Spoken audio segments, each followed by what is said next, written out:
हाय दोस्तों, पिछले वीडियो के अंदर मैंने आप लोगों को एडीसी के बेसिक कॉन्सेप्ट बताए थे। मैंने बताया था कि एनालॉग से डिजिटल जाने के लिए हमें दो प्रोसेसेस की मदद लेनी होती है, एक सैम्पलिंग और एक क्वांटाइजेशन। फिर सैम्पलिंग के अंदर हम लोगों ने डिटेल में पढ़ा था सैंपल एंड होल्ड सर्किट, जिसके अंदर मैंने आप लोगों से बात की थी अपर्चर टाइम, एक्विजिशन टाइम और वोल्टेज ड्रॉप के बारे में। फिर हमने जब क्वांटाइजेशन की बात की तो हमने देखा क्वांटाइजेशन कैसे किया जाता है, उसके अंदर रेजोल्यूशन का क्या सिग्निफिकेंस होता है, और उसके बाद हमने बात की क्वांटाइजेशन एरर की। क्वांटाइजेशन एरर को कैलकुलेट करने के बाद हमने निकाला था signal to noise ratio of a ADC. इसके बाद मैंने दो एडीसी की कंस्ट्रक्शन आप लोगों से डिस्कस की थी, एक काउंटर टाइप एडीसी और एक ट्रैकिंग टाइप एडीसी। ठीक है, तो हम अपना डिस्कशन इस वीडियो के अंदर आगे लेके चलेंगे, अगले एडीसी के बारे में बात करेंगे। तो जो हमारा अगला एडीसी है वो होता है successive approximation register, successive approximation register यानी SAR एडीसी। ठीक है, अब देखो जैसा नाम में दिख रहा है कि ये रजिस्टर के बारे में बात कर रहा है, तो एक स्पेशल तरह का रजिस्टर होता है जिसके बारे में अभी हम लोग जानेंगे कि SAR टाइप एडीसी क्या होता है। अब देखो इसके अंदर क्या होता है, जैसे काउंटर टाइप एडीसी के अंदर था, सबसे पहले कंपैरेटर लगता है। कंपैरेटर का जो पॉजिटिव टर्मिनल है वो हमेशा किससे जुड़ता है? एनालॉग इनपुट से, और नेगेटिव टर्मिनल को हम जोड़ेंगे डीएसी के आउटपुट से। इसका आउटपुट जो जाता है एक कंट्रोल सर्किट के अंदर जाता है।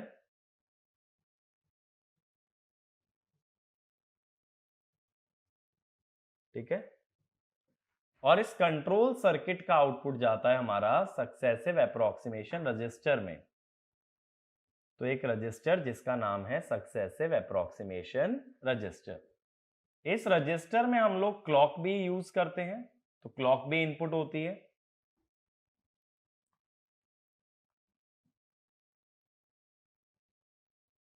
इस रजिस्टर के अंदर दो सिग्नल और दिखाते हैं, एक एसओसी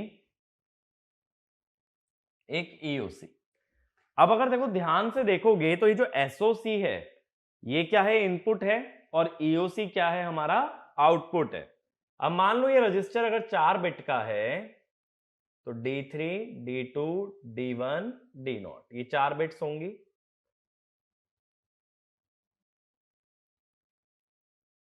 अब जो रजिस्टर का आउटपुट होता है, जैसे काउंटर टाइप में काउंटर का आउटपुट किस में गया था? डीएसी में।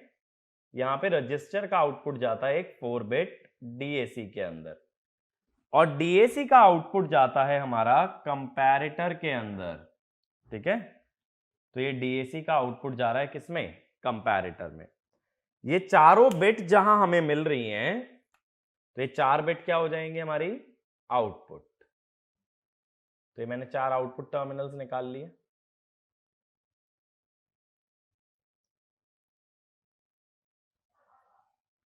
ठीक है, अब वन बाय वन समझते हैं इसके अंदर वर्किंग कैसे होती है। एक एक बेसिक से बेसिक स्टेप के बारे में हम बात करते हैं। सबसे पहले ये जो मैंने दो सिग्नल दिखाए इनके बारे में मैं आप लोगों को बताता हूं। एसओसी का मतलब है स्टार्ट ऑफ कन्वर्जन। ठीक है, ईओसी का मतलब होता है एंड ऑफ कन्वर्जन। ठीक है, अब स्टार्ट ऑफ कन्वर्जन का यहां पे क्या सिग्निफिकेंस है कि जब ये एसएआर टाइप एडीसी को एसओसी सिग्नल मिलता है, यानी जब इसका एसओसी वाला टर्मिनल हाई हो जाता है, तो ये एसएआर टाइप रजिस्टर को पता चलता है कि कन्वर्जन शुरू करना है। ठीक है, तो दोबारा समझो, जब कभी एसओसी सिग्नल मिलेगा तो ये कन्वर्जन को शुरू करेगा। फिर ईओसी, ईओसी आउटपुट है। ईओसी हाई तब होगा जब कन्वर्जन पूरा हो जाएगा। तो एसओसी सिग्नल तो ये ले रहा है और ईओसी सिग्नल ये दे रहा है। एसओसी मिलने पे ये कन्वर्जन शुरू करता है और कन्वर्जन खत्म होने पे ये ईओसी देता है। ठीक है, तो ईओसी दे के ये बता रहा है कि भाई मेरा कन्वर्जन पूरा हो गया, और एसओसी आने पे इसको समझ आ रहा है कि अब मुझे कन्वर्जन स्टार्ट करना पड़ेगा। ठीक है, इस तरह से ये दो सिग्नल हमारे काम करते हैं। बात समझ आई? ईओसी आउटपुट है रजिस्टर का, एसओसी इनपुट है। अब देखो क्या होता है, ये एसएआर टाइप एडीसी करता क्या है। ये जो एसएआर रजिस्टर है,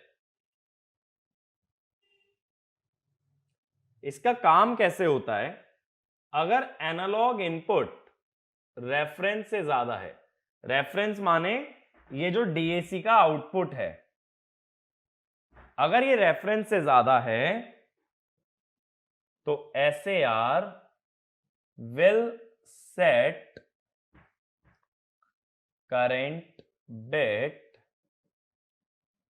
एट क्लॉक पल्स। जो भी प्रेजेंटली वो बिट की बात कर रहा है उसे क्लॉक पल्स आते ही वो क्या कर देगा, सेट। और अगर वी रेफरेंस से ज्यादा, सॉरी कम है, तो SAR will reset previous bit and set current bit at clock pulse. ठीक है, ये दो स्टेटमेंट माइंड में रखना। अगर एनालॉग इनपुट ज्यादा हुआ तो ये रजिस्टर जो भी प्रेजेंट बिट है उसे हाई कर देगा, और अगर एनालॉग इनपुट कम हुआ तो पिछली बिट को 0 कर देगा और प्रेजेंट बिट को हाई कर देगा। तो अगर वीए ज्यादा है वी रेफरेंस से तो पिछली बिट को टच नहीं करेगा, और छोटा है तो पिछली को 0 करके वो अगली को हाई कर देगा। ये बात समझ आई? ठीक है, अभी ये हो कैसे रहा है इसके बारे में भी हम बात करेंगे कि किस तरह से हमें अप्रोच करना है, बट अभी के लिए समझो कि एसएआर करता क्या है। तो ये दोनों स्टेटमेंट लिखने के बाद एक पॉइंट लिखना, SAR type ADC, SAR type ADC will continue to work, SAR type ADC will continue to work until all the bits have been accessed, until all the bits have been accessed one by one, have been accessed one by one, and once it happens, it will make, once it happens, it will make end of conversion EOC, it will make EOC signal high, it will make EOC signal high to indicate the conversion has ended, to indicate the conversion has ended। ठीक है, अब एक example की मदद से समझाता हूं कि ये काम होता कैसे है। देखो, अब मान लो यहां मैं तुम्हें दे रहा हूं कि रेजोल्यूशन है डीएसी का, सपोज रेजोल्यूशन है डीएसी का 1 वोल्ट का, मैंने एनालॉग इनपुट तुमको दे दिया है 10.2 वोल्ट। मैं कह रहा हूं भाई मुझे ये बताओ इसका डिजिटल इक्विवेलेंट क्या बनना चाहिए। ठीक है, अब देखो, सबसे पहले at t equal to T clock SAR sets MSB, ये सबसे पहले MSB को सेट कर देगा, यानी SAR का आउटपुट क्या होगा 1000। ठीक है, और ये जो SAR का आउटपुट है अगर ये ध्यान से देखो किस में जा रहा है, 4 बिट डीएसी में जा रहा है ना, तो डीएसी का आउटपुट क्या होगा, वी रेफरेंस। डीएसी का आउटपुट होता है resolution into decimal value, that is 8 volt. ठीक है, तो डेसिमल, अब यहां पे क्या मालूम चला हमें, VA less than V reference. अब मैंने बोला था जब VA वी रेफरेंस से छोटा होगा तो SAR क्या करेगा, प्रेजेंट बिट को हाई कर देगा और पिछले बिट को टच नहीं करता है। Sorry, वीए greater than V reference है तो एसएआर प्रेजेंट बिट को हाई करता है, नेक्स्ट बिट को प्रीवियस बिट को टच नहीं करता। तो जब क्लॉक पल्स आएगी अगली, तो ये पिछली बिट को टच नहीं करेगा बट प्रेजेंट बिट को हाई कर देगा। अब वी रेफरेंस कितना आएगा?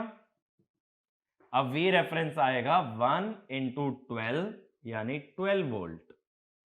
अब क्या हुआ देखो, वीए लेस देन वी रेफरेंस हो गया 10.2, तो 12 से छोटा ही है ना, मैंने वीए 10.2 ले रखा है, 12 से छोटा है। अब क्या होगा, अगली क्लॉक पल्स जब आएगी तो मैंने बोला था एसएआर क्या करेगा अगर वीए छोटा है, ये पिछली बिट को रीसेट करके अगली बिट को हाई कर देता है, या पिछली बिट को रीसेट करके प्रेजेंट बिट को 1। अब कितना आएगा, 1 इंटू 10 यानी 10। अब क्या केस बना भाई, अब केस बना VA is greater than V reference, ठीक है। तो अब VA greater than V reference अगर आ गया तो मैं यहां पे लिख रहा हूं, अब T equal to 4T clock पे क्या होगा,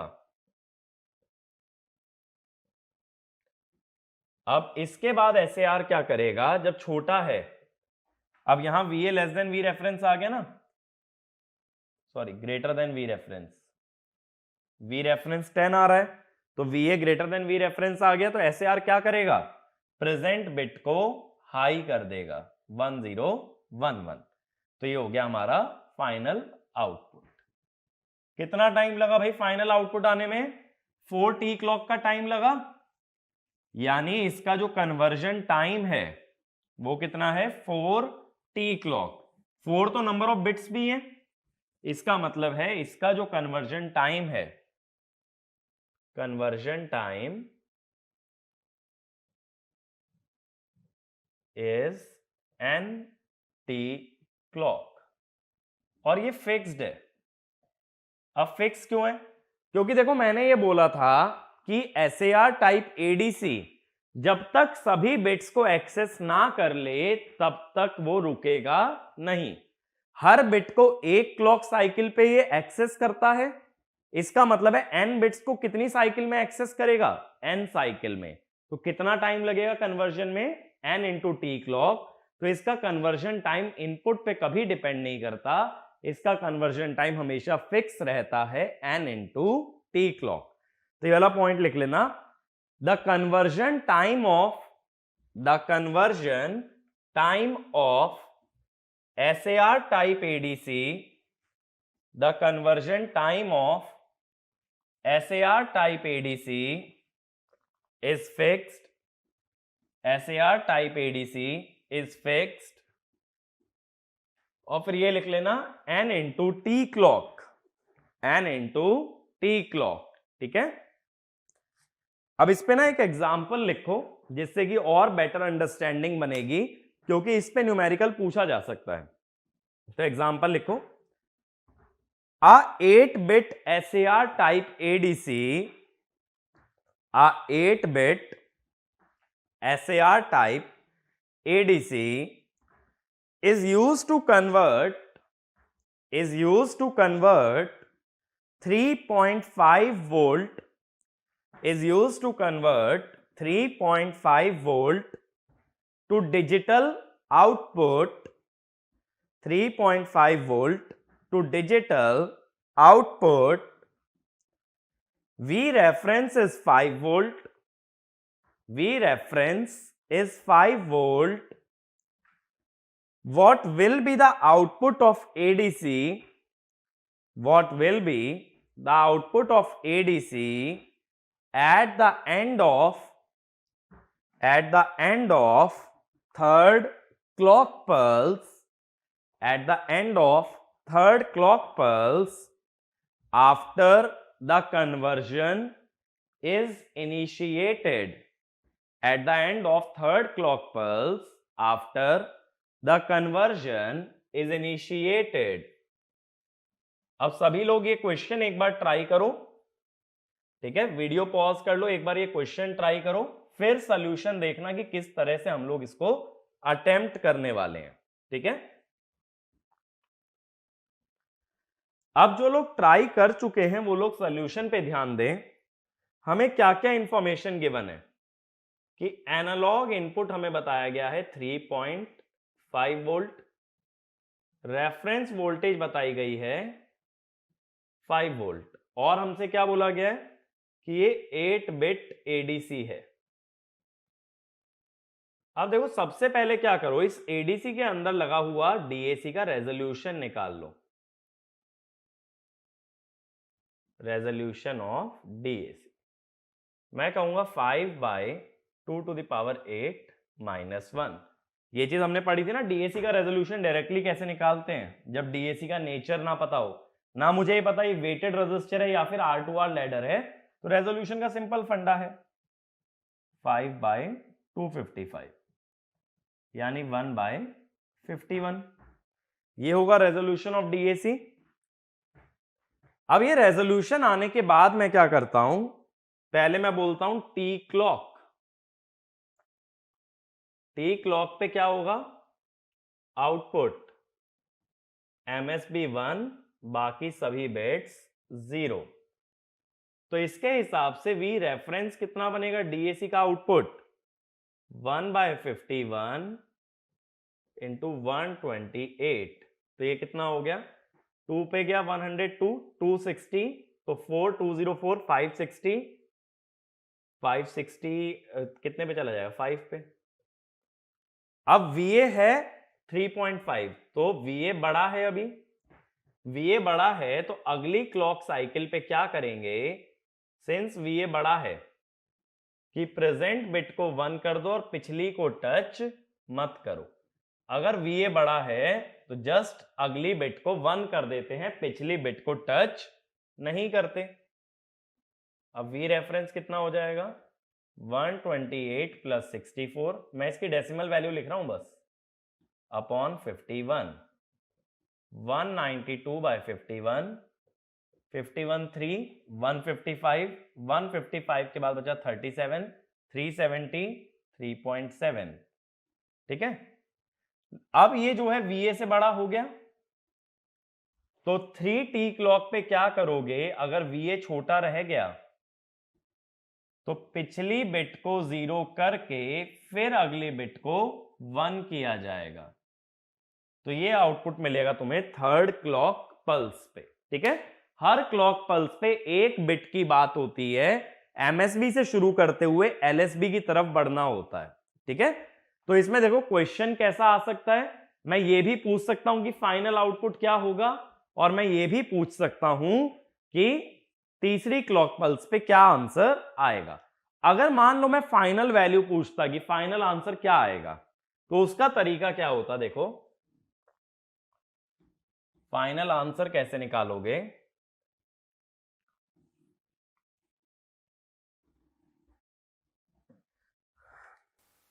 तो देखो फॉर फाइनल आउटपुट अगर हम क्लॉक बाय क्लॉक नहीं जाना चाहते, सीधे फाइनल आउटपुट जाना चाहते हैं, तो सबसे पहले क्या करोगे, पहले डेसिमल वैल्यू या डेसिमल इक्विवेलेंट लिख लो इनपुट का, ऑफ इनपुट। कैसे लिखोगे, इनपुट देखो कितना दिया, 3.5, इसको डिवाइड कर दो रेजोल्यूशन से, यानी 1/51 से 3.5 इंटू 51, तो ये कितना हो जाएगा, देखो 51 इंटू 3 153, और फिर 25.5 178.5। अब इसके बाद क्या करना, इसको राउंड ऑफ करो, round off to nearest odd integer. अब ये क्यों लिखा मैंने नियरेस्ट ऑड इंटीजर, देखो अभी जो हमने पिछला एग्जांपल देखा था उसमें मैंने बोला था कि T क्लॉक पे MSB सेट हुई थी, उसके बाद 2T क्लॉक पे अगली बिट, और जब हम 4T क्लॉक पे पहुंचे थे तो LSB सेट हो गई थी।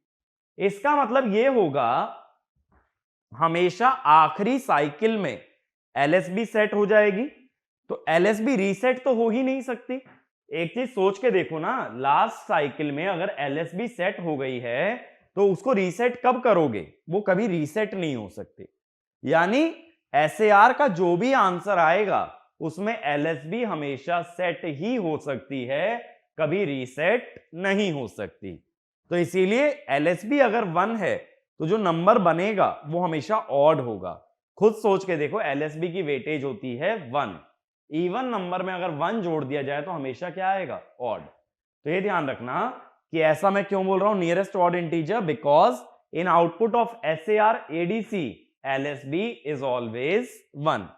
अब नियरेस्ट ऑड इंटीजर कौन सा है भाई, 179। अब इसको बाइनरी में कन्वर्ट कर दो,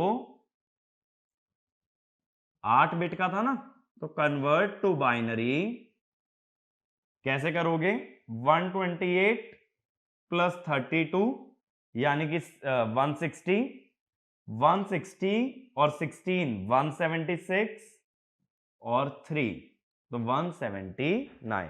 तो ये फाइनल आंसर आ जाएगा। अब देखो इससे हम क्या समझे कि क्या क्या चीजें हमें पता होनी चाहिए एसएआर टाइप एडीसी में। एक तो ये कि इसका कन्वर्जन टाइम हमेशा फिक्स होता है n इंटू टी क्लॉक।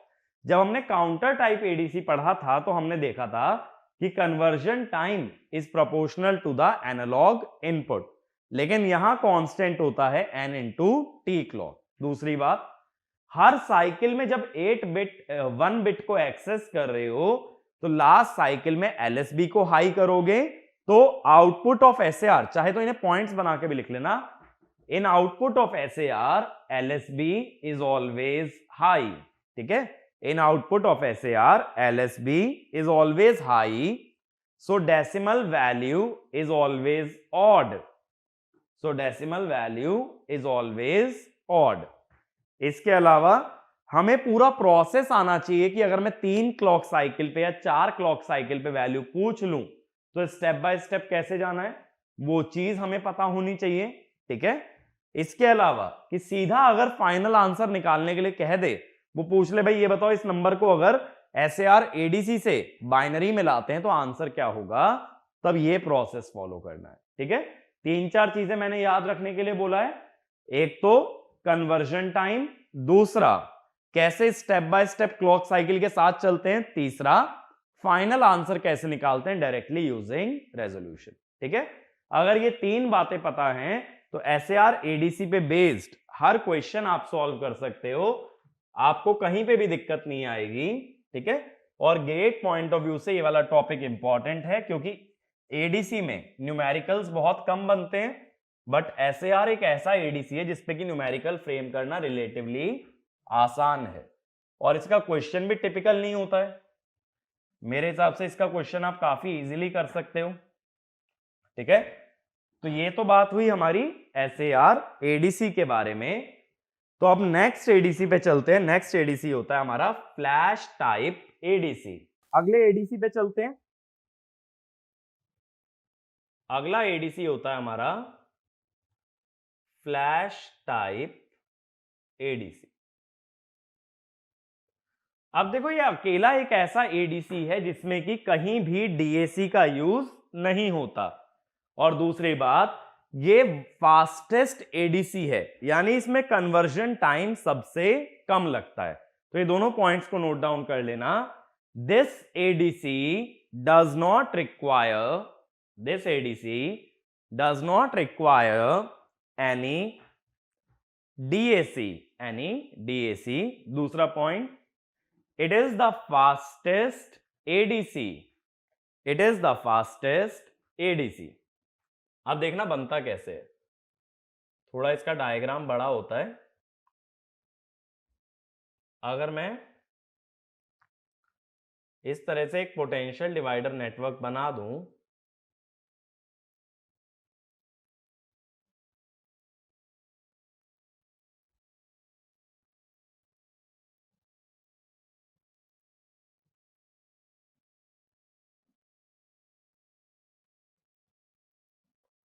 ठीक है, ये पोटेंशियल डिवाइडर नेटवर्क मैंने बना दिया। अब मैं यहां कंपैरेटर्स लगा रहा हूं। ठीक है, कंपैरेटर कैसे लगेगा कि कंपैरेटर का जो पॉजिटिव टर्मिनल है वो तो इनपुट से जुड़ता है, तो थोड़ा ऊपर ले लेते हैं। पॉजिटिव टर्मिनल हमेशा इनपुट से जोड़ना है, नेगेटिव टर्मिनल इन नोड से जुड़ेगा। तो इसी हिसाब से कंपैरेटर ड्रॉ करना कि नेगेटिव टर्मिनल नोड से जुड़ेगा।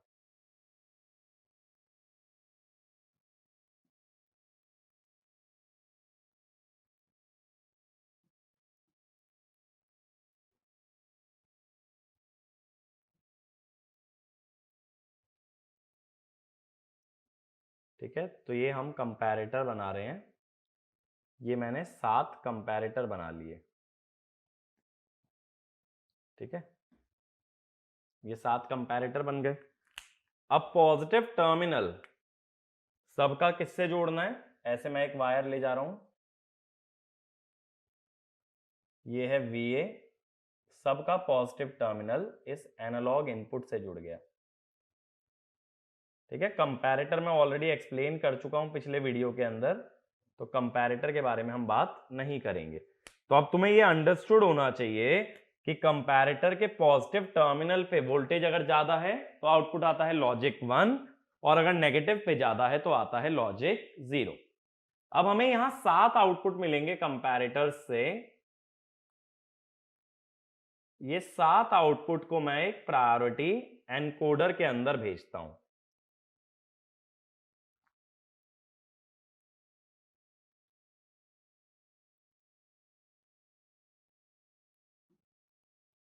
ठीक है, यहां मैंने लिया, थोड़ा सा और नीचे ले लेते हैं,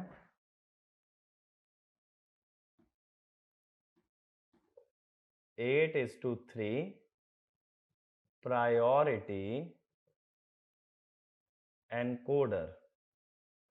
ठीक है, यहां मेरे पास डेटा आएगा D7, D6, D5, D4, D3, D2, D1 और D0।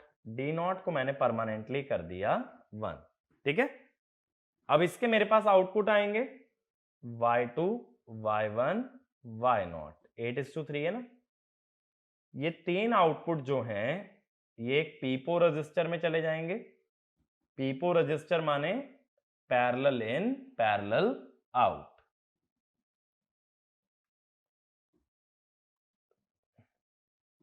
तो 3 इनपुट तो 3 ही आउटपुट, और साथ में क्या लग जाएगी? क्लॉक। ठीक है, कुछ इस टाइप से हम लोग बनाते हैं फ्लैश टाइप एडीसी।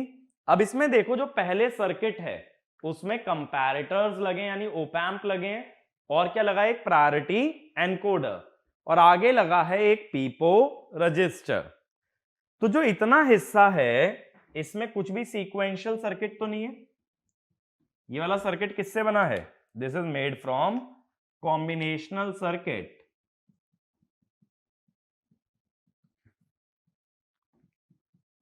यानी इसमें कोई क्लॉक पल्स की जरूरत नहीं है। क्लॉक पल्स की जरूरत हमें इधर है, ये सीक्वेंशियल सर्किट है। पीपो रजिस्टर में कितनी क्लॉक पल्सेस चाहिए होती हैं? देखो मैंने बताया था जो पीपो रजिस्टर है वो एक्चुअल में शिफ्ट रजिस्टर नहीं, वो बफर रजिस्टर का काम करता है। वो सिर्फ क्या करता है? इनपुट से डेटा लेकर के फ्लिप फ्लॉप्स के अंदर उसे स्टोर कर लेता है, सिर्फ इतना ही तो काम करता है। तो यहां पे सिर्फ एक क्लॉक साइकिल की हमें जरूरत पड़ती है।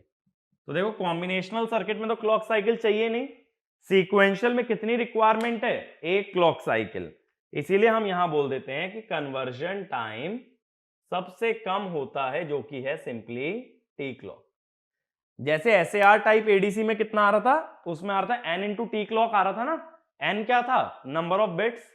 यानी जब ज्यादा नंबर ऑफ बिट्स होंगी तो उसका कन्वर्जन टाइम उतना ही ज्यादा होगा। लेकिन यहां कन्वर्जन टाइम फिक्स आता है, कितना आता है? T clock. अब देखो होता क्या है, ये जो वी रेफरेंस वाला रेजिस्टेंसेस का रो मैंने बनाया है ये एक पोटेंशियल डिवाइडर नेटवर्क है, और ये कुछ भी नहीं है। ठीक है, ये पोटेंशियल डिवाइडर नेटवर्क कैसे है? देखो अगर बेसिक से शुरू करें तो तुम्हें पोटेंशियल डिवाइडर के बारे में इतना पता होना बहुत जरूरी है कि पोटेंशियल डिवाइडर सीरीज सर्किट पे चलता है, ठीक है। अब ये सीरीज सर्किट कैसे है? ये सीरीज सर्किट इसलिए है क्योंकि ओप एम्प कोई भी करंट नहीं लेता। इसका मतलब देखो यहां जाने वाला करंट कितना होगा? 0 एम्पियर, 0 एम्पियर, 0 एम्पियर। यानी ये जितने भी रेजिस्टेंसेज हैं, 8 रेजिस्टेंस जो हैं, इसमें सेम करंट फ्लो करता है। तो ये करंट I कितना होगा? ये I होगा V रेफरेंस बाय 8R, ठीक है। अब मैं यहां की वोल्टेज बोल देता हूं V7। अब V7 कितना होगा? V reference by 8R into R minus plus V reference. मैंने KVL लगा दिया, R के अक्रॉस वोल्टेज ड्रॉप निकाल लिया। कैसे? IR, और V रेफरेंस में से उसे सब्ट्रैक्ट कर दिया, तो ये आ गया 7/8 V रेफरेंस। ऐसे V6, इसमें 2R रेजिस्टेंस आ रहा है ना ऊपर से, 2R का वोल्टेज ड्रॉप सब्ट्रैक्ट करोगे तो ऐसे ही आ जाएगा 6/8 V रेफरेंस। V5, यहां का V5 ये आ जाएगा 5/8 V रेफरेंस। V4, यहां पे है V4, ये हो जाएगा 4/8 V रेफरेंस। फिर है V3, ये हो गया V3 3/8 V रेफरेंस। फिर है V2, ये हो गया V2 2/8 V रेफरेंस, ठीक है। और फिर ये V1 कितना हो जाएगा? ये हो जाएगा V रेफरेंस बाय 8। तो ये सारे वोल्टेज लेवल हमने सेट कर लिए एक पोटेंशियल डिवाइडर नेटवर्क की मदद से, ठीक है। तो जस्ट ये पोटेंशियल डिवाइडर बना करके मैंने यहां पे वोल्टेजेस को सेट कर लिया है। तो एक काम करता हूं, मैं वोल्टेजेस यहां लिख देता हूं, 7/8 V reference, 6/8 V reference, 5/8 V reference, 4/8 V reference, 3/8 V reference, 2/8 V reference, और ये हो गया V रेफरेंस बाय 8, ठीक है। तो ये सारी वोल्टेजेस आ गई अलग अलग नोड पे। अब ओवरऑल देखो ये सर्किट काम क्या कर रहा होगा जब कंपैरेटर लगे हैं और सभी कंपैरेटर के पॉजिटिव टर्मिनल में कितना इनपुट दिया गया है? VA दिया है ना, एनालॉग इनपुट। इसका मतलब है हर कंपैरेटर कर क्या रहा है? वो एनालॉग इनपुट को एक पर्टिकुलर वोल्टेज से कंपेयर कर रहा है। जैसे पहला कंपैरेटर कंपेयर कर रहा है 7/8 V रेफरेंस से, दूसरा कर रहा है 6/8 V रेफरेंस से, तीसरा कर रहा है 5/8 V रेफरेंस से, ठीक है। और इसके हिसाब से कंपैरेटर्स का आउटपुट 1 या 0 आएगा, जिसको प्रायोरिटी एनकोडर 8 बिट को 3 बिट में कन्वर्ट कर देगा। बात समझ आ रही है? मैंने कंपैरेटर के जो नेगेटिव टर्मिनल्स हैं उसकी वोल्टेज निकाल ली है। पॉजिटिव टर्मिनल्स पे जो वोल्टेज लगी है वो है VA यानी एनालॉग इनपुट, और कंपैरेटर उसको ये रेफरेंस वोल्टेज से कंपेयर करके आउटपुट 1 या फिर 0 देगा। अब देखो टेबल बना लेते हैं इसकी, ठीक है। तो टेबल बनाने के लिए देखो मैं इतना पार्ट डिलीट कर रहा हूं, इसको हम लोग समझते हैं कि क्या होगा।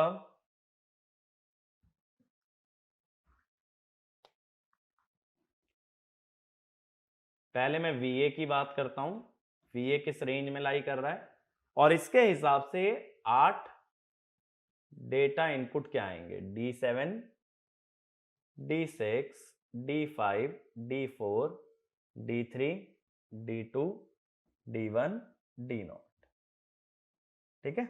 ये देखते हैं। अब ये समझो, ये देखो VA अगर V रेफरेंस बाय 8 से छोटा है,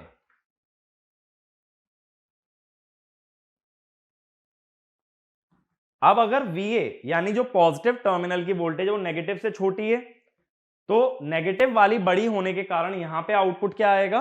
0। कंपैरेटर में हमेशा याद रखना जब मैं कंपैरेटर की बात करूं कि जब जब नेगेटिव टर्मिनल की वोल्टेज पॉजिटिव से ज्यादा होगी तो वी नॉट आता है 0, और नेगेटिव की लेस देन पॉजिटिव होगी तब वी नॉट आएगा 1। ठीक है, लॉजिक 0 और लॉजिक 1। अभी मैंने बोला वी रेफरेंस बाय 8 से छोटा है तो क्या आना चाहिए? 0। अब देखो डी नॉट तो परमानेंट 1 कर रखा है ना हमने, तो डी नॉट पे 1 लगा दो, D1 पे आ गया 0। अब एक चीज सोचो, वी रेफरेंस बाय 8 से छोटा है तो 2/8 से भी छोटा होगा, 3/8 से भी छोटा होगा, 4/8 से भी छोटा होगा। अगर V रेफरेंस बाय 8 से छोटा है तो इससे बड़ी हर वोल्टेज से वो छोटा होगा। अगर वो हर जगह छोटा आ गया तो पॉजिटिव टर्मिनल की वोल्टेज हमेशा नेगेटिव से छोटी आ रही है, इसका मतलब है कंपैरेटर आउटपुट क्या देगा? 0। तो इसीलिए सब जगह लगा दोगे 0। ठीक है भाई, अगला केस लेते हैं। मैं V रेफरेंस नहीं लिख रहा, 1/8 से 2/8 में लाई कर रहा है। ठीक है, अंडरस्टूड है, यहां V रेफरेंस आ रहा होगा। अब मैं कह रहा हूं 1/8 से तो बड़ा है बट 2/8 से छोटा है। अब देखो डी नॉट तो हर जगह ही 1 है ना, तो डी नॉट तो 1 लिख ही लो, जितनी भी जगह लिखना है डी नॉट 1 लिख लो। लेकिन अब अगर ये V रेफरेंस बाय 8 से बड़ा हो गया तो पॉजिटिव टर्मिनल की वोल्टेज बड़ी हो गई नेगेटिव से। पॉजिटिव की वोल्टेज जब बड़ी होगी नेगेटिव से तो कंपैरेटर का आउटपुट क्या आएगा? यहां पे 1। लेकिन 2/8 से छोटा है, 2/8 से छोटा है तो यहां क्या आएगा? 0। 2/8 से छोटा है तो 3/8 से भी छोटा होगा, 4/8 से भी छोटा होगा, 5/8 से भी छोटा होगा। यानी ये नीचे वाला कंपैरेटर यानी D1 तो 1 दे देगा क्योंकि V रेफरेंस बाय 8 से बड़ा है, लेकिन बाकी सभी कंपैरेटर क्या देंगे? 0। तो इसने तो 1 दे दिया, बाकी सभी कंपैरेटर्स ने हमें आंसर दिया 0। अब ऐसी अगली रेंज ले लो, 2/8 से 3/8। ठीक है, 2/8 से 3/8 की जब बात करोगे तब तुम कह रहे हो 2/8 से बड़ा है, यानी 1/8 से भी बड़ा ही होगा। जब इन दोनों कंपैरेटर में ग्रेटर की कंडीशन बन रही है तो ये दोनों कंपैरेटर क्या देंगे? 1। लेकिन 3/8 से छोटा है, इसका मतलब 4/8 5/8 सबसे छोटा होगा। अगर 3/8 से छोटा है तो ये वाला कंपैरेटर क्या देगा? 0, और नीचे वाले दोनों कंपैरेटर क्या देंगे? 1। 4/8 वाला क्या देगा? 0, क्योंकि 3/8 से छोटा है तो 4/8 से भी छोटा होगा, 5/8 से भी छोटा होगा। तो यानी D1 और D2 तो 1 1 आ जाएंगे, बट D3 से लेके सभी क्या दे देंगे? 0। ठीक है, मैं मार्क भी कर देता हूं, ये ऐसे चल रहा है। ठीक है, अब मैं अगला ले लेता हूं। अगला केस 3/8 से बड़ा बट 4/8 से छोटा। 3/8 से 4/8 के बीच में देखो तो 3/8 से बड़ा है ना, इसका मतलब 2/8 से भी बड़ा है और 1/8 से भी बड़ा है। क्या बड़ा है? VA। अगर VA यानी पॉजिटिव टर्मिनल की वोल्टेज बड़ी है तो आउटपुट क्या आएगा? 1। तो ये 3 कंपैरेटर्स 1 दे देंगे और बाकी के 4 कंपैरेटर्स क्या देंगे? 0। तो 3 कंपैरेटर 1 दे देंगे, बाकी के 4 कंपैरेटर देंगे 0। ठीक है, सेम वे में 4/8 से 5/8। अब 4/8 से बड़ा यानी 3/8 2/8 1/8 सबसे बड़ा है, तो ये 4 कंपैरेटर तो 1 देंगे, लेकिन 5/8 6/8 और 7/8 से छोटा है तो ऊपर के 3 कंपैरेटर देंगे 0। ठीक है, अब ये पैटर्न थोड़ा समझ आ रहा है? ऐसे ही बताओ डायरेक्टली। अब थोड़ा सा दिमाग लगाओ, 5/8 से 6/8 क्या होना चाहिए? D5 तक तो 1 आना चाहिए, बाकी ऊपर के 2 कंपैरेटर्स क्या देंगे? 0। फिर 6/8 से 7/8 क्या होगा? एक कंपैरेटर 0 देगा, बाकी के सारे देंगे 1। और last VA greater then 7/8 V reference क्या होगा? सभी कंपैरेटर 1 देंगे। अब देखो यहां डायरेक्ट एनकोडर क्यों नहीं लगा सकते थे, क्योंकि यहां मल्टीपल एंट्रीज 1 की आ रही हैं, यानी एक समय पे एक नहीं बल्कि कई इनपुट 1 हो सकते हैं, तो यहां सीधा सीधा एनकोडर नहीं काम करेगा। एनकोडर की कंडीशन ही ये होती है कि एक समय पे एक ही इनपुट 1 होना चाहिए, इसीलिए क्या लगाया, प्रायोरिटी एनकोडर। अब प्रायोरिटी एनकोडर आउटपुट किस हिसाब से देता है कि हाईएस्ट प्रायोरिटी इनपुट यानी एमएसबी अगर 1 हो गई तो बाकी किसी को नहीं देखेगा। एमएसबी अगर 0 है तो उससे नीचे वाली बिट को देखेगा, वो भी 0 है तो उससे भी नीचे वाली बिट को देखेगा। अब ऐसे ही सोचो, जब सब 0 है और डी नॉट 1 है तो आउटपुट क्या आना चाहिए इस केस में, जैसे हम लोग लिख लेते हैं, यहां पे लिख देता हूं कि क्या आना चाहिए, यहां 0 0 0, फिर इसमें 0 0 1, क्योंकि D1 वाला 1 है ना। अब D2 1 हो गया तो D1 D नॉट को मत देखो, 0 1 0, D3 1 हो गया तो 0 1 1, D4 1 हो गया तो 1 0 0, D5 1 हो गया तो 1 0 1, D6 1 हो गया तो 1 1 0 और D7 1 हो गया तो 1 1 1। ठीक है, तो हमने क्या किया, एनालॉग सिग्नल के लेवल को देखते हुए उसको डिजिटल बाइनरी में कन्वर्ट कर दिया। बात समझ आ रही है? मैंने किया क्या है यहां पर कि सबसे पहले मैंने 7 कंपैरेटर लगाए और बेस्ड ऑन कंपैरेटर का आउटपुट प्रायोरिटी एनकोडर ने क्या कर दिया, उसे बाइनरी कोड में कन्वर्ट कर दिया। अगेन अगर कोई पूछे रीजन क्या है कि प्रायोरिटी एनकोडर हमने यूज किया है, क्योंकि इस केस में मोर देन 1 कंपैरेटर्स का आउटपुट एक साथ 1 आता है, तो एक नॉर्मल एनकोडर उसे हैंडल नहीं कर पाएगा। और जब नॉर्मल एनकोडर उसे हैंडल नहीं कर सकता तो हमें क्या यूज करना पड़ेगा, प्रायोरिटी एनकोडर। बात समझ आई? यहां पे हमने वोल्टेज के 8 लेवल सेट कर लिए और एनालॉग वोल्टेज को हर लेवल से कंपेयर करते हुए कंपैरेटर्स का आउटपुट निकाल लिया। अब यहां देखो कितने रेजिस्टेंसेस यूज हुए थे, 8, तो number of resistances equal to 2 to the power n। 3 bit थे ना, तो n माने नंबर ऑफ बिट्स, तो 8 रजिस्टर लगे थे। नंबर ऑफ कंपैरेटर्स, कंपैरेटर कितने लगे हैं भाई, 7 लगे हैं ना, 8 माइनस 1 7 हो गए। इसके बाद नंबर ऑफ रजिस्टर या एनकोडर भी,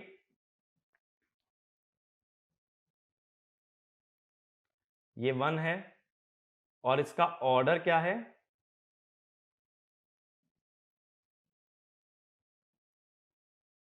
ये एनकोडर का ऑर्डर है। ठीक है, और ये याद रखना इसका कन्वर्जन टाइम कितना आता है, इसका कन्वर्जन टाइम आता है टी क्लॉक। ठीक है, और वो भी किसकी वजह से आता है, रजिस्टर की वजह से। अब मान लो मैं क्वेश्चन को घुमा दूं, मैं ऐसा पूछ लूं, if flash type ADC does not contain a PIPO register what is the conversion time, तब तुम कहोगे कन्वर्जन टाइम इज 0, यानी एकदम से रिजल्ट देगा। वैसे देखो प्रैक्टिकली तो एकदम से नहीं आएगा, कुछ ना कुछ लॉजिक गेट की वजह से डिले आएगा, वो बात सब ठीक है, बट यहां क्लॉक साइकिल का सिग्निफिकेंस सिर्फ किसकी वजह से आया था, एक पीपो रजिस्टर की वजह से। तो अगर वो पीपो रजिस्टर ही नहीं होगा तो टी क्लॉक वाला फंडा खत्म हो जाएगा। तुम ये कह सकते हो कि कितना आउटपुट में टाइम लगेगा, 0, बट एक्चुअल में लगता कितना है, इक्वल टू प्रोपोगेशन डिले। तो भले ही इसे पॉइंट बना के लिख लो, if PIPO register is not, if PIPO register is not present, then no clock pulse is required, then no clock pulse is required, and time required for conversion,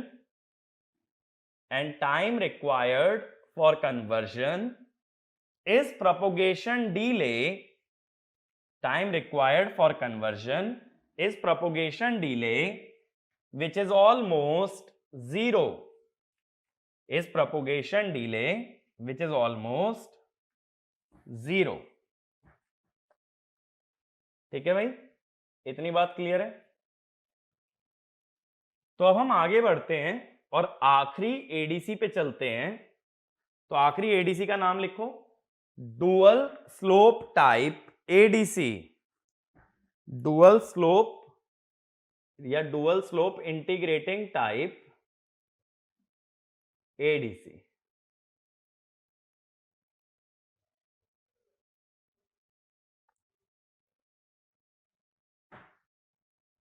ठीक है, dual slope का मतलब है कि यहां दो स्लोप पॉसिबल हैं। दो स्लोप किसके? इंटीग्रेटर के। यानी जब इंटीग्रेशन करोगे तो यहां पे दो स्लोप आएंगे वाइल इंटीग्रेटिंग। तो इसको पढ़ने से पहले पहले मैं तुम्हें ओपैम्प के इंटीग्रेटर से एक तरह से इंट्रोड्यूस करा देता हूं कि इंटीग्रेटर कैसे काम करता है। जिन लोगों को इंटीग्रेटर के बारे में नॉलेज है वो लोग आगे स्किप कर सकते हो, और जो लोगों को नहीं पता है वो इंटीग्रेटर समझ करके आगे कंटिन्यू कर सकते हैं। देखो इंटीग्रेटर ऐसे बनता है, ये होता है वी इन, ये होता है वी नॉट। बहुत ज्यादा डिटेल में नहीं जाएंगे, मुझे सिर्फ आउटपुट से मतलब है। अब देखो इस सर्किट को सिंप्लीफाई कैसे करोगे। नेगेटिव फीडबैक है तो मैं बोलूंगा by virtual ground. Virtual ground से क्या कह सकते हो कि पॉजिटिव और नेगेटिव दोनों टर्मिनल की वोल्टेज कितनी हो गई? 0। अब अगर यहां की वोल्टेज 0 वोल्ट हो गई है तो कितना करंट आएगा भाई? ये आई बनेगा V in minus 0 by R, यानी वी इन बाय आर। अब ये आई देखो ओपैम्प में तो जा नहीं सकता, ओपैम्प का इनपुट करंट हमेशा 0 रहता है, तो ये ऊपर से जाएगा, आई यहां चला जाएगा। अब हम लोग क्या कह सकते हैं? C D by D T. अब देखो कैपेसिटर की वोल्टेज कितनी है? कैपेसिटर के हमेशा पॉजिटिव टर्मिनल में एंटरिंग माना जाता है करंट, तो कैपेसिटर की वोल्टेज इस नेटवर्क को देख के बताओ कितनी है? VC 0 minus V not is I, यानी minus C D V naught by D T. I कितना है? वी इन बाय आर, जिसका मतलब हुआ D V naught by D T is minus V in over R C. तो अब अगर इस इक्वेशन को इंटीग्रेट कर लिया जाए तो हम बोलेंगे V not is minus 1 by R C integral V in D T. अब अगर ये इनपुट वोल्टेज कांस्टेंट हो,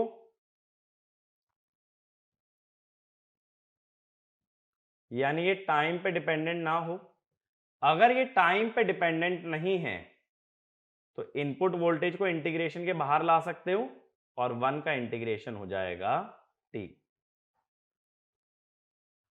अब इसका मतलब ये हुआ कि v0 और t के बीच का जो ग्राफ है वो कैसा बनेगा?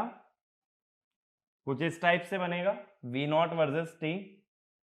और इसका स्लोप कितना होगा भाई? ये इक्वेशन देख के बताओ कि स्लोप कितना v0 वर्सेस t का? इसका स्लोप है minus V in by R C. तो देखो dual slope integrating type ADC के अंदर ऐसा ही होता है कि इंटीग्रेटर का यूज करेंगे और दो स्लोप पॉसिबल हैं, इसीलिए उसे बोला गया है dual slope integrating type ADC. बात समझ आई? क्या मतलब है इस बात का? इंटीग्रेटर यूज कर रहे हैं और इंटीग्रेशन में दो पॉसिबल स्लोप होते हैं। वो कैसे होते हैं? क्योंकि हम दो वोल्टेजेस का यूज करते हैं, वोल्टेज पे डिपेंडेंट है ना स्लोप, तो अगर दो अलग अलग वोल्टेज लोगे तो दो अलग अलग स्लोप आएंगे, इसका मतलब है डुअल स्लोप। ठीक है, आगे बढ़ते हैं। इंटीग्रेटर का इतना बेसिक अगर तुम्हें पता है तो तुम dual slope integrating type ADC के बारे में स्टडी कर सकते हो। अब जब हम आगे बढ़ रहे हैं तो अब हम ये देखते हैं कि dual slope integrating type ADC होता क्या है और किस टाइप से वो अपना काम करता है।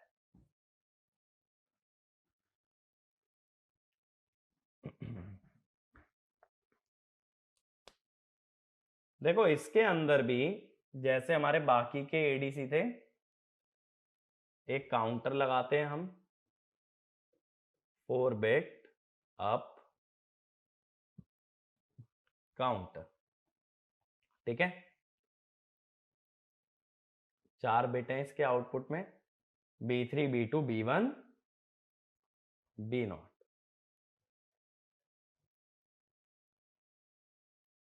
ये हुआ। अब इसकी जो क्लॉक है वो एक एंड गेट की मदद से दी जाती है, ठीक है।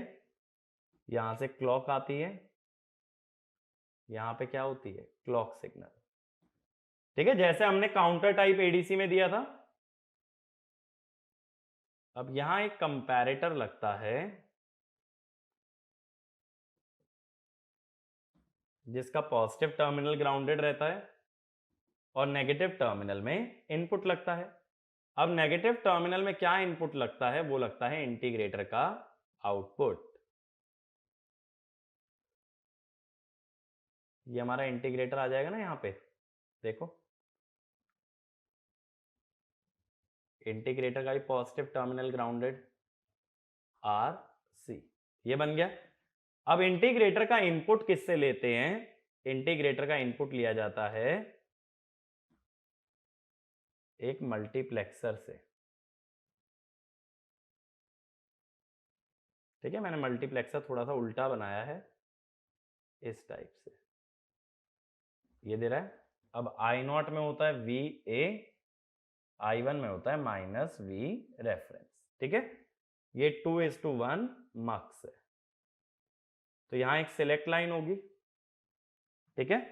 ये सिलेक्ट लाइन आती है एक T फ्लिप फ्लॉप के आउटपुट से,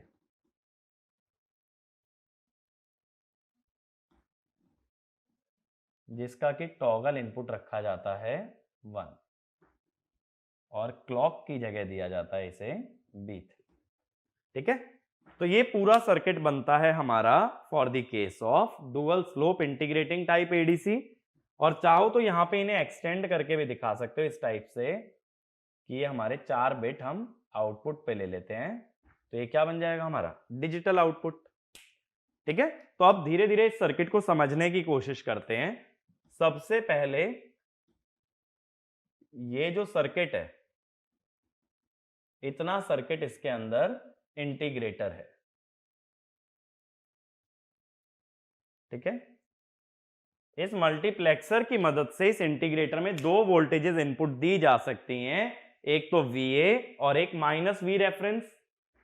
अगर 2 वोल्टेजेस इनपुट दी जा सकती हैं तो इस इंटीग्रेटर के आउटपुट के भी 2 स्लोप पॉसिबल हैं, एक तो माइनस VA बाय RC और एक minus V reference by RC।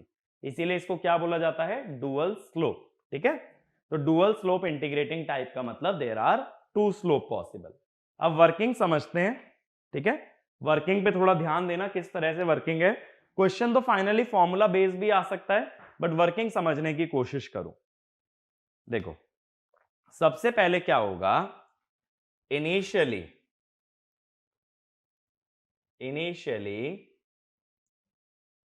Counter and flip flop are cleared, ठीक है। काउंटर और फ्लिप फ्लॉप दोनों को इनिशियली क्लियर्ड रखा गया है, यानी यहां पे Q क्या आ रहा होगा, 0। अब Q 0 होने की वजह से सिलेक्ट लाइन 0 आ गई भाई, सिलेक्ट लाइन 0 आ गई। तो मुझे बताओ इंटीग्रेटर के इनपुट पे कौन सी वोल्टेज जाएगी, इनपुट पे वोल्टेज जाएगी VA, इनपुट पे VA पहुंच गई। अब इंटीग्रेटर का जो आउटपुट है V आउट, ठीक है। अब इंटीग्रेटर के आउटपुट की इक्वेशन क्या होगी, minus VA by RC into T, ठीक है। इसका मतलब है जो आउटपुट की इक्वेशन आ रही है V आउट, ये किस टाइप से आ रही है, ठीक है। मैं डायरेक्ट कैसे लिख रहा हूं, अभी मैंने इंटीग्रेटर का डिराइव करके आप लोगों को दिखाया है, इस तरह से आ रही है। इसका स्लोप कितना है, माइनस VA बाय RC, तो ये वैल्यू नेगेटिव जा रही है ना, इनिशियली वी आउट भी 0 था, अब ये वैल्यू नेगेटिव जा रही है, तो कंपैरेटर में देखो ये वाला सर्किट क्या है अपना, कंपैरेटर। कंपैरेटर का पॉजिटिव टर्मिनल जो है वो ग्राउंड से कनेक्टेड है, यानी पॉजिटिव टर्मिनल का वोल्टेज कितना है भाई बताओ, 0। नेगेटिव टर्मिनल का वोल्टेज है वी आउट, लेकिन वी आउट तो यहां पे नेगेटिव दिख रहा है ना हमें। अब हम कहेंगे सेंस कि वी आउट नेगेटिव है, कंपैरेटर का जो आउटपुट आएगा, कंपैरेटर का आउटपुट यहां V1 बोल देता हूं, अगर नेगेटिव टर्मिनल या इन्वर्टिंग टर्मिनल की वोल्टेज नॉन इन्वर्टिंग से कम है, V positive is greater than V negative, V1 is logic 1, V1 पे 1 आ जाएगा। अगर 1 आ गया तो क्लॉक काउंटर में जाएगी, क्लॉक काउंटर में जाएगी तो काउंटर काउंट करना स्टार्ट कर देगा, तो काउंटर या काउंट इंक्रीजेस। ये काउंटर तब तक काउंट करता रहेगा जब तक ये V1 0 ना हो जाए। ये V1 0 होने का मतलब है कि काउंटर में क्लॉक जाना बंद हो जाए। अगर काउंटर में क्लॉक ही नहीं जाएगी तो काउंटर काउंट नहीं कर पाएगा। इतनी बात तो समझ आ रही है। काउंटर में क्लॉक कब नहीं जाएगी, वो तब नहीं जाएगी जब कंपैरेटर का आउटपुट क्या हो जाए, 0। कंपैरेटर का आउटपुट 0 होने का मतलब है नेगेटिव टर्मिनल की वोल्टेज पॉजिटिव से ज्यादा होना। अगर इन्वर्टिंग टर्मिनल की वोल्टेज नॉन इन्वर्टिंग से ज्यादा हो गई तब कंपैरेटर का आउटपुट 0 आएगा। ठीक है, इतनी बात समझ आई। तो नेगेटिव टर्मिनल की वोल्टेज यानी वी आउट जब 0 के ऊपर जाएगी, अभी तो 0 के नीचे जा रही है ना, तो 0 के ऊपर जाएगी तभी ये काउंट रुकेगा। तो मैं लिख भी देता हूं कि काउंट स्टॉप्स व्हेन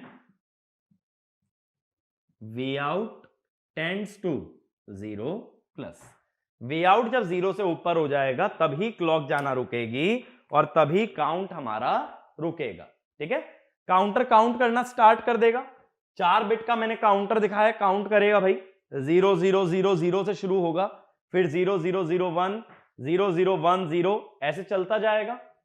चलता क्यों जाएगा, क्योंकि इसको क्लॉक मिल रही है। जैसे जैसे नेगेटिव में वी आउट बढ़ता जाएगा काउंटर का काउंट भी बढ़ता जाएगा। ठीक है, काउंटर रुकेगा ही नहीं। काउंटर को रुकने के लिए इस वोल्टेज को 0 से ऊपर जाना पड़ेगा, बट ये तो कहां जा रही है, 0 से नीचे। इतनी बात सभी लोगों को क्लियर है। जब तक वी आउट नीचे की तरफ बढ़ती रहेगी, 0 पे वापस नहीं जाएगी, तब तक काउंट नहीं रुक सकता। इसलिए काउंटर लगातार काउंट करेगा। काउंटर कितना काउंट करेगा बताओ मुझे। काउंटर काउंट करेगा हमारा 0 0 0 0 से 1 1 1 1 तक। अब देखो मैं क्या बोलूंगा, at t equal to 0 V out, V out कितना लिखा अभी हमने, minus V A by R C into T, ये भी 0 था। और काउंट कितना था इनिशियली, काउंटर क्लियर था ना, 0 0 0 0। At t equal to 15 t clock, 15 clock pulses के बाद वी आउट कितना है, minus V A T by R C. ये अभी भी नेगेटिव है। अगर ये अभी भी नेगेटिव है तो इसका मतलब है V1 अभी भी क्या है, लॉजिक 1 है। V1 अगर लॉजिक 1 है तो काउंटर काउंट इंक्रीजेस, काउंटर का काउंट और बढ़ेगा। अब 1 1 1 1 हो जाएगा ना 15 पे, 15 पे काउंट कितना होगा, 1 1 1 1। मैं कह रहा हूं लेकिन और बढ़ेगा, तो 16 टी क्लॉक पे कितना हो जाएगा, 1 1 1 1 से नेक्स्ट काउंट होता है 0 0 0 0। इस टाइम को मैंने T1 बोला। इस टाइम पे वी आउट कितना होगा, minus V A by R C T1। तो यानी काउंट चारों 1 से वापस किस पे चला जाएगा, चारों 0 पे। इतनी बात समझ आई। अब की बार चारों 0 हो जाएंगे। तो ये देखो जो MSB थी एमएसबी इस टी फ्लिप फ्लॉप के लिए क्लॉक का काम कर रही थी ना, और क्लॉक में भी कौन सी ट्रिगरिंग लेके चले हैं हम? Negative edge triggered. ठीक है, यानी अगर एमएसबी में नेगेटिव एज आया तब ये फ्लिप फ्लॉप ट्रिगर हो जाएगा। अब एक चीज देखो, जब चारों 1 से चारों 0 पे आए हो तो ये जो एमएसबी है ये कहां गई है? एमएसबी गई है 1 से 0। अगर एमएसबी 1 से 0 गई है, इसका मतलब है एमएसबी में क्या मिल गया? Negative edge. MSB gives negative edge. अगर एमएसबी में नेगेटिव एज आ गया तो क्यू टॉगल कर जाएगा, क्यू हो जाएगा 1। क्यू 1 होने का मतलब है, अब ये 0 से क्या बन गया? 1। क्यू 1 होने का मतलब है कि सिलेक्ट लाइन का 1 होना, जिसका मतलब अब आगे वीए नहीं जाएगा बल्कि क्या जाएगा? Minus V reference. ठीक है, तो हम बोल देते हैं यहां पे सिलेक्ट लाइन 1 हो गई, जिसका मतलब अब इनपुट वोल्टेज वीए नहीं बल्कि कितनी है? Minus V reference. यहां पे कौन सी वोल्टेज पहुंचेगी? Minus V reference. ठीक है, इतनी बात याद रखना कि मैंने अभी क्या बताया, T1 टाइम है 16 टी क्लॉक, और उस पे वी आउट कितना है? Minus V A T1 by RC। इतना हमें समझ आया। अब इसके बाद क्या हुआ कि जैसे ही ये 16 से 15 से काउंट वापस 0 पे गया, एमएसबी के टॉगल होने की वजह से ये फ्लिप फ्लॉप ट्रिगर हो गया, जिससे कि सिलेक्ट लाइन 1 हो गई। और सिलेक्ट लाइन 1 होने से क्या हुआ भाई? सिलेक्ट लाइन 1 होने से इनपुट पे कौन सी वोल्टेज जाने लगी? Minus V reference instead of वीए। ठीक है, वीए की जगह माइनस वी रेफरेंस जाने लगी। अब अगर माइनस वी रेफरेंस जाने लगी है वीए की जगह, तो अब आगे की बात करते हैं क्या होगा। इंटीग्रेटर पे आता हूं फिर से। अब मैं क्या बोलूंगा,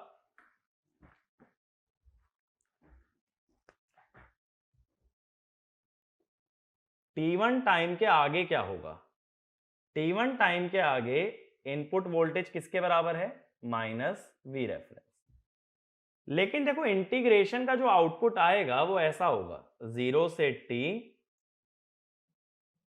minus V in by RC dt। यही होगा ना, यही तो इंटीग्रेटर का आउटपुट होता है। अब जैसे मान लो T1 5 सेकंड है, मैं इंटीग्रेट कर रहा हूं 0 से 6 सेकंड, तो मैं इसको दो इंटरवल में बांट देता हूं, 0 से T1। इस इंटीग्रेशन को मैंने दो पार्ट्स में डिवाइड कर दिया, 0 से T1 और T1 से T। 0 से T1 में इनपुट वोल्टेज थी VA, और T1 के बाद इनपुट वोल्टेज है माइनस वी रेफरेंस। ये बात समझ आई? 0 से T1 तक तो सिलेक्ट लाइन क्या थी? 0 थी ना, तो यहां क्या पहुंच रहा था? VA।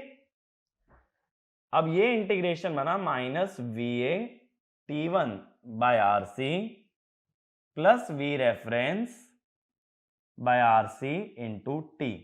देखो इसमें ऐसी गलती मत कर देना कि T1 के बाद सीधा बोलो इनपुट वोल्टेज तो है माइनस वी रेफरेंस, तो सीधे माइनस वी रेफरेंस से इंटीग्रेट कर लें। नहीं, क्योंकि कैपेसिटर पे जो पहले से चार्ज स्टोर हो चुका है VA की वजह से, वो चार्ज गायब तो नहीं हो जाएगा ना। यानी VA की वजह से जो चार्ज आया था या जो वोल्टेज आई थी वो अभी भी वहां है। इसीलिए देखो वी आउट के एक्सप्रेशन में VA वाली वोल्टेज भी आ रही है और उसके साथ जुड़ के कौन सी वोल्टेज आ रही है? V reference. बात समझ आई मेरी? VA ने पहले कैपेसिटर को चार्ज किया, अब कौन चार्ज कर रहा है? Minus V reference. तो तुम ये थोड़ी कह सकते हो कि VA वाला चार्ज गायब हो गया, अब अचानक से 0 से दोबारा चार्जिंग होगी। नहीं, VA ने उसे जहां छोड़ा था, अगली चार्जिंग अब वहीं से शुरू होगी। तो अगली चार्जिंग कहां से शुरू हो रही है? अब VA T1 बाय RC से। अब इसका ग्राफ समझो इक्वेशन का, इस इक्वेशन का ग्राफ देखते हैं क्या होगा। देखो ये वी आउट है और ये टी है। अब वी आउट जो है पहले टाइम के साथ डिक्रीजिंग आ रहा था, कहां तक? T1 तक। कितना आ गया था ये?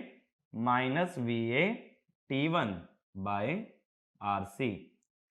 अब ये जो प्लस वी रेफरेंस वाली है इसका स्लोप है वी रेफरेंस, ये जो स्लोप है ये है V reference into sorry V reference by RC, और ये कितना था slope minus V A by RC.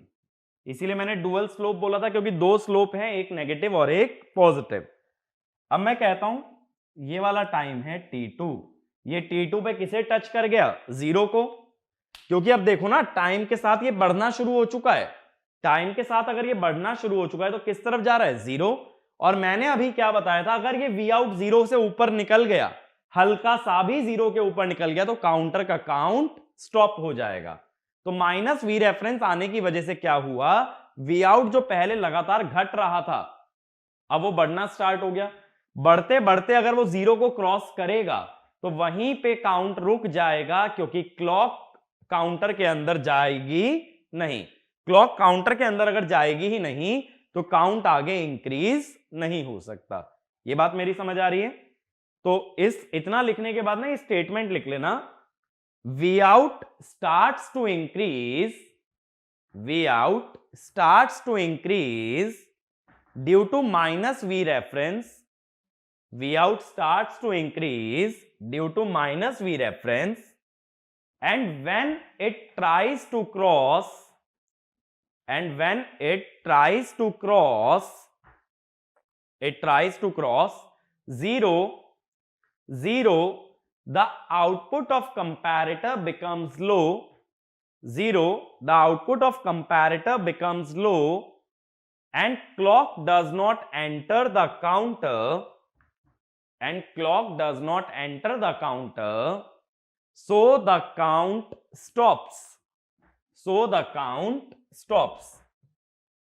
अब देखो मैंने ग्राफ के अंदर कब दिखाया है काउंट रुकते हुए, भाई मैंने काउंट रुकते हुए दिखाया है t2 टाइम पे। अब अगर मैं t2 टाइम पे काउंट रुकते हुए दिखा रहा हूं तो मैं क्या कहूंगा कि V out at t2 must be 0। कितना था V out, minus V A by R C into T1 plus V reference by R C, T की जगह लिखोगे T2 should be equal to 0। ठीक है, सॉरी जो अभी हमने इंटीग्रेशन किया था उसमें एक गड़बड़ हो गई ना। एक गड़बड़ क्या हो गई मैं दोबारा बताता हूं, इंटीग्रेशन में हमने गलती क्या कर दी है। देखो इंटीग्रेशन हमारा कैसे बना था, कुछ ऐसे था, अगर पीछे देखोगे 0 से T1 minus V A by R C into D T, फिर था T1 से T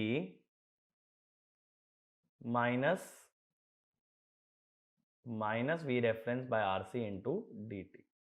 तो ये जो इक्वेशन आएगी इसकी वैल्यू बनेगी minus V A T1 by R C plus V reference by R C T minus T1। ठीक है, ये इक्वेशन आती है। मैंने वहां पे T लिख दिया था तो उसको करेक्ट कर लेना, T माइनस T1 होगा। अब जैसा मैंने अभी बोला कि आउटपुट वोल्टेज T2 टाइम पे 0 आनी चाहिए, तो V out at T2 should be 0। अब T2 पे 0 आने का क्या मतलब है भाई, T2 पे 0 आने का मतलब है अगर T की जगह T2 पुट किया जाए तो वैल्यू 0 मिलेगी।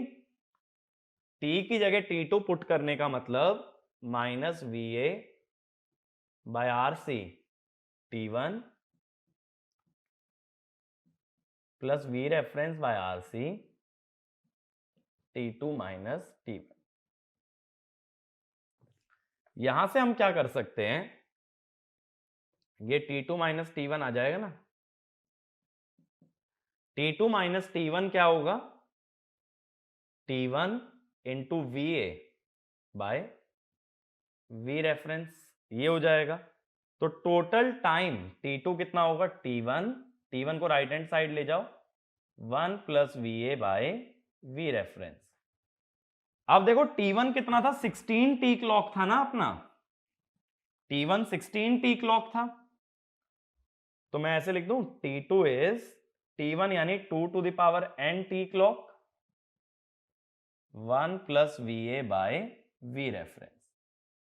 और यही है इसका कन्वर्जन टाइम। देखो मैंने अभी T1 लिखा था ना, 16 टी क्लॉक, 4 बिट थी तो 16 आया, इसका मतलब n बिट में कितना आएगा, 2 की पावर n टी क्लॉक। अब इतना समझ आने के बाद मैं क्या करता हूं, कन्वर्जन टाइम की मिनिमम वैल्यू की बात करता हूं। टी कन्वर्जन मिनिमम ये होगा 2 to the power n T clock, जिसका मतलब अगर VA 0 रहे, और टी कन्वर्जन मैक्सिमम अगर VA और V रेफरेंस बराबर हो जाएं तो 1, ये रेशो 1 आ जाएगा, 1 + 1 2, 2 की पावर n + 1 टी क्लॉक। ये कब, जब VA = V रेफरेंस हो जाए। ठीक है, तो इसका मिनिमम कन्वर्जन टाइम 2 की पावर n टी क्लॉक आता है और मैक्सिमम कन्वर्जन टाइम 2 की पावर n + 1 टी क्लॉक आता है। इसका कन्वर्जन टाइम सभी एडीसीज में सबसे ज्यादा आता है। ठीक है, दूसरी बात, सबसे पहली बात ये याद रखना, सबसे ज्यादा कन्वर्जन टाइम किसका आता है, dual slope integrating type ADC. दूसरी बात, इसके कन्वर्जन टाइम के एक्सप्रेशन में कहीं भी आर और सी तो नहीं आ रहे, आर और सी नहीं आ रहे, ना ही टी क्लॉक आ रहा है, सॉरी टी क्लॉक तो आ रहा है, आर और सी नहीं आ रहे। इसमें दो वोल्टेजेस आ रही हैं, वीए और वी रेफरेंस।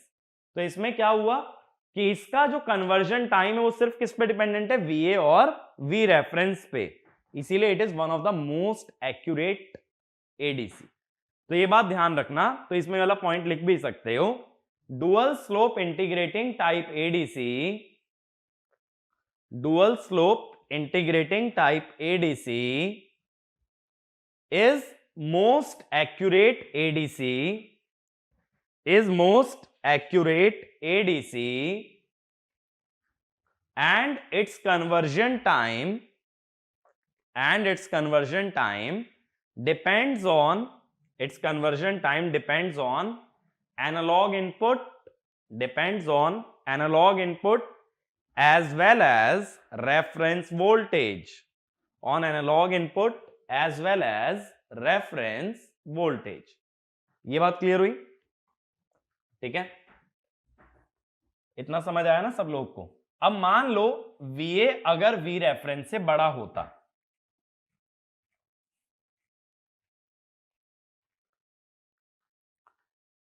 देखो V आउट का फॉर्मूला ये आया था ना,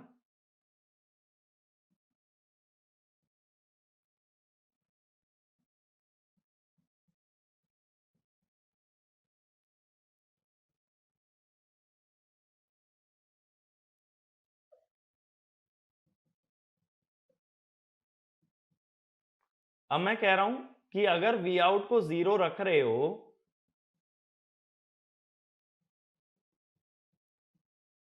तो ये कितना आएगा, T2 - T1 is T1 VA by V reference.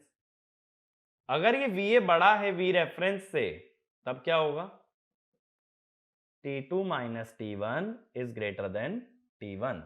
This is impossible, यानी इस केस में कन्वर्जन ही नहीं हो पाएगा। क्यों कन्वर्जन नहीं हो पाएगा, देखो T1 16 टी क्लॉक था ना, T1 अगर 16 टी क्लॉक था तो देखो 16 तक तो ये नेगेटिव में जा रहा था। अब ये कह रहा है पॉजिटिव आने के लिए 16 से ज्यादा साइकिल लगेंगी, लेकिन देखो जब दोबारा 16 साइकिल हो जाएंगी यानी 32 टी क्लॉक पे,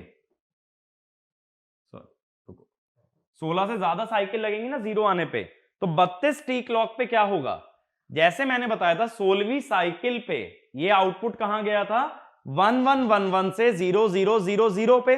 बात समझ आ रही है क्या बोल रहा हूं, कि 16वीं साइकिल पे सभी 1 से ये कहां चला गया था, सभी 0 पे, जिस कारण से ये MSB टॉगल हुई थी और ये फ्लिप फ्लॉप एक्टिवेट हुआ था। फ्लिप फ्लॉप एक्टिवेट होने से सिलेक्ट लाइन गई थी 0 से 1। ये बात याद है, अभी मैंने बोला था 15 तक आउटपुट आता है 1111, 16 पे आता है 0000, जिसका मतलब कि B3 अगर टॉगल हो गया तो ये फ्लिप फ्लॉप एक्टिव होकर सिलेक्ट लाइन हो गई थी 0 से 1। सेम चीज तो सोचो 32 पे भी होगी, देखो 16 पे 0000 था, 15 बाद क्या होगा, यानी 31 पे क्या होगा, 31 पे फिर से होगा 1111, तो 32 पे क्या होगा वापस 0 0 0 0, यानी 32 वाली पल्स पे दोबारा एमएसबी टॉगल करेगी। एमएसबी टॉगल तो flip flop active, flip flop active तो दोबारे से आउटपुट टॉगल, और सिलेक्ट लाइन 0 तो वापस क्या जाने लगेगा VA। यानी अगर 32 तक 0 नहीं पहुंचे तब ये दोबारे से डिक्रीज होने लगेगा। इसका स्लोप क्या हो जाएगा -VA/RC। और जब V आउट कभी 0 के ऊपर आएगा ही नहीं तो काउंटर कभी रुकेगा भी नहीं। ये बात समझ आ रही है? काउंटर लगातार काउंट करता चला जाएगा। दोबारे से समझने की कोशिश करो। मैंने 16 पे बोला था सभी 1 से सभी 0 पे जाएगा।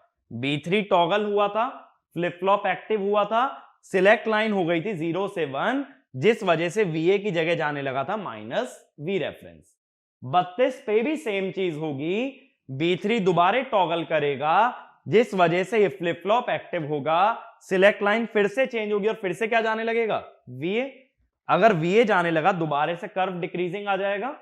इसका मतलब अगर 32 तक 0 को टच नहीं किया तो 0 को कभी टच करोगे ही नहीं। तो ये वाला पॉइंट लिखो, if VA is greater than VREF, if VA is greater than VREF, then Vout does not become 0, then Vout does not become 0 even at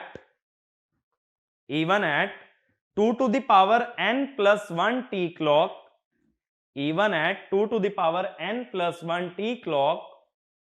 So Vout always remains less than 0. So Vout always remains less than 0 and counter keeps on counting, and counter keeps on counting।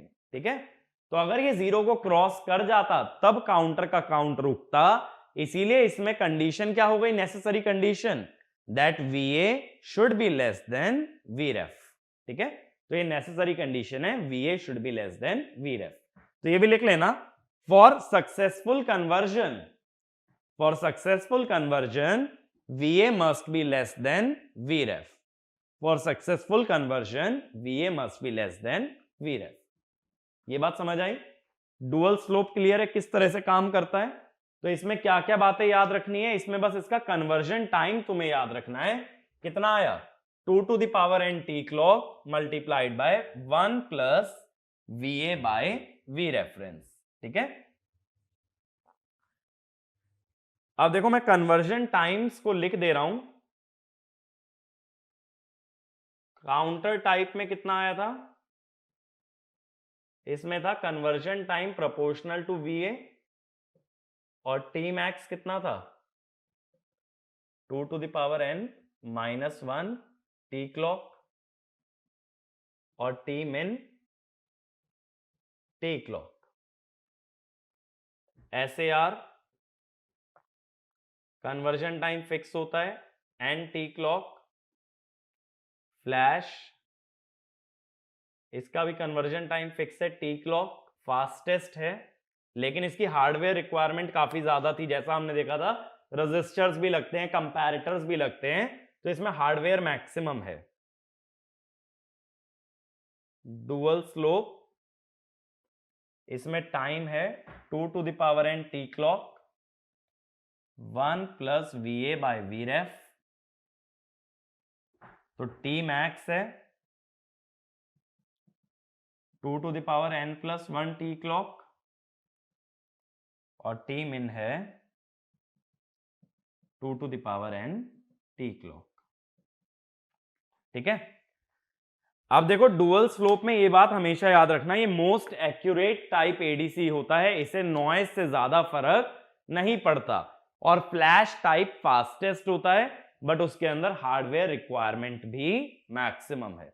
तो most of the question देखो जो frame हो सकते हैं gate के अंदर वो आएगा SAR टाइप ADC से, या फिर कन्वर्जन टाइम के बारे में बात करेगा। इससे ज्यादा क्वेश्चन इस टॉपिक पे नहीं बनते हैं, या बनते भी हैं तो बहुत बेसिक क्वेश्चन बनते हैं जिसमें कि थोड़ा सा दिमाग लगाओगे, थोड़ा सा डिजिटल का बेसिक लगाओगे तो क्वेश्चन सॉल्व हो जाएगा। इसके अलावा मैंने तुम्हें SNR वगैरह के बारे में बताया है, वो चीजें भी याद रहनी चाहिए क्वेश्चन पॉइंट ऑफ व्यू से, ठीक है। तो ये सारा एडीसी के बारे में होता है। तो एडीसी डीएसी के अंदर इससे ज्यादा कवर नहीं करना होता। 4 एडीसी है हमारे पास। एक मैंने एक्स्ट्रा बताया था ट्रैकिंग टाइप, जो इसी का मॉडिफिकेशन था, और 2 तरह के डीएसी हैं, एक R2R लैडर और एक वेटेड रजिस्टर टाइप, ठीक है।